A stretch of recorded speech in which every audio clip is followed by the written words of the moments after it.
Hello बच्चों, let's read the question. The question is saying, पहला statement है the newly evolve classification system is based on the morphological, physiological, reproductive and phylogenetic similarities. दूसरा है all member of the plant kingdom are eukaryotic, chlorophyll containing and autotrophic organism.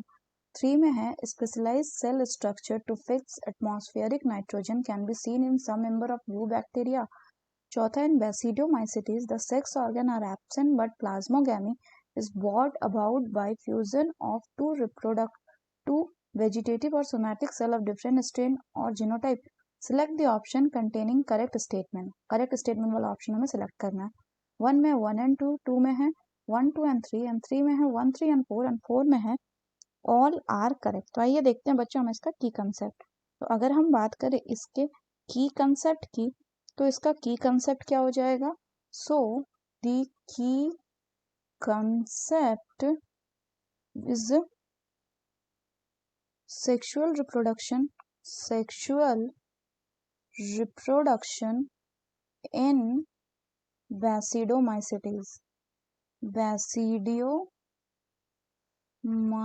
तो अगर further बात करें तो होता क्या है कि जो ये बैसिडियोमाइसिटीज है, इनमें हमें सेक्स ऑर्गन्स देखने को नहीं मिलता. सेक्स ऑर्गन्स एब्सेंट होता है. और इनमें सेक्स ऑर्गन्स के साथ साथ अगर हम बात करें तो इनमें एसेक्सुअल स्पोर्स भी नहीं मिलता. So asexual spores are also absent. लेकिन इनमें हमें वेजिटेटिव रिप्रोडक्शन देखने को मिलता है बाय फ्रैगमेंटेशन. हालांकि इसमें सेक्स ऑर्गन एब्सेंट होता है, लेकिन इनमें प्लाज्मोगैमी यानी फ्यूजन ऑफ द प्रोटोप्लाज्म हमें देखने को मिलता है. और ये कौन करता है? It is brought by the fusion of two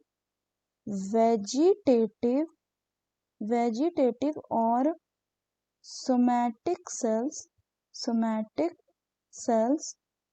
of different strains और जीनोटाइप. इससे क्या बनता है? इससे बनता है एक डाइकैरियन. क्या बनता है? एक डाइकैरियन.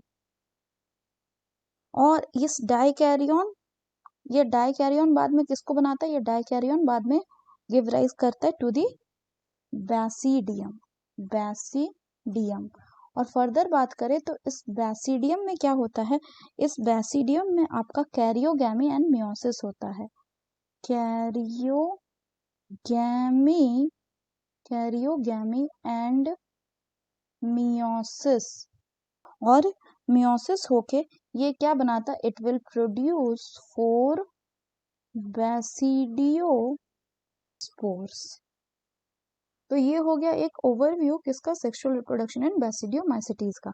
अब अगर हम बात करें बच्चों क्वेश्चन की, तो पहला बोल रहा है कि न्यूली इवॉल्व क्लासिफिकेशन सिस्टम में morphological, physiological, reproductive and phylogenetic similarities को भी देखते हैं. तो ये बिल्कुल करेक्ट स्टेटमेंट है कि हम इसमें फाइलोजेनेटिक सिमिलैरिटीज को भी देखते हैं. फाइलोजेनेटिक सिमिलैरिटीज मतलब इवोल्यूशनरी रिलेशनशिप. दूसरा बोला कि ऑल मेंबर, सभी मेंबर प्लांट किंगडम के यूकैरियोटिक होते हैं. ये करेक्ट है. क्लोरोफिल कंटेनिंग होते हैं, ये भी करेक्ट है. लेकिन ऑटोट्रॉपिक ऑर्गेनिज्म होते हैं. तो चूंकि ये क्लोरोफिल कंटेनिंग है तो ऐसा लगता है कि ऑटोट्रॉपिक होंगी. हालांकि होते हैं, majority almost 90% member of the plant kingdom are autotrophic, लेकिन फ्यू आर हेट्रोट्रॉपिक इस सेंस में कि कुछ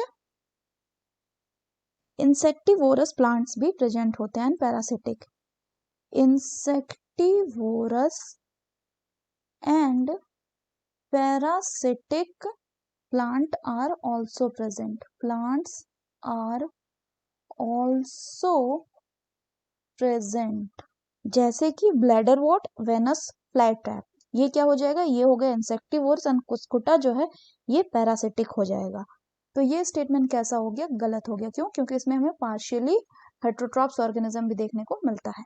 तीसरा बोल रहा है कि specialise cell structure to fix atmospheric nitrogen can be seen in some member of eubacteria. ये बिल्कुल सही है, क्योंकि यू बैक्टीरिया में ही साइनोबैक्टीरिया आता है जो कि नाइट्रोजन फिक्सिंग में हेल्प करता है. उनमें स्पेशलाइज सेल प्रेजेंट होते हैं जिनको हम हेट्रोसिस्ट बोलते हैं. नेक्स्ट बोला गया कि बैसिडियोमाइसिटीज में सेक्स ऑर्गन एब्सेंट होता है. अभी हमने देखा है एब्सेंट होता है. बट प्लाज्मोगैमी होता है कैसे? By the fusion of two vegetative और द सोमैटिक सेल. तो ये भी कैसा है, करेक्ट है। यानी हमें करेक्ट स्टेटमेंट बताना तो वो कौन सा हो गया, statement 1, 3 and 4. So the correct option will be option 3. So that's all for the question, बच्चों. Hope you understood it well. Best of luck.